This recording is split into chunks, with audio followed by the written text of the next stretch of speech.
Hey everyone, and welcome to GitHub Changelog, where we bring you the latest feature updates and major version releases. We've been busy releasing lots of really cool updates and features for GitHub Actions. There's workflow triggers, which allow you to create workflows that are manually triggered with the new workflow dispatch event. This allows you to easily trigger a run and choose which branch to run the workflow on.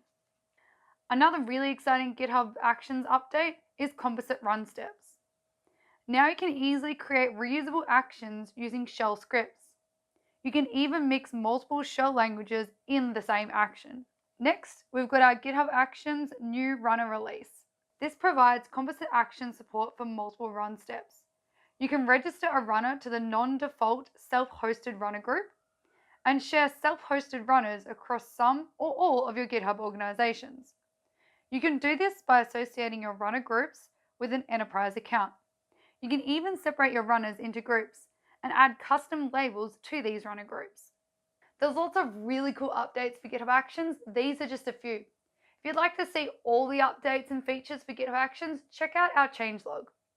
And we really love hearing from you. Join in the fun with the GitHub Actions Hackathon over on Dev2 and share links for your Actions project. Thanks so much for watching and tune in again next time for more great updates.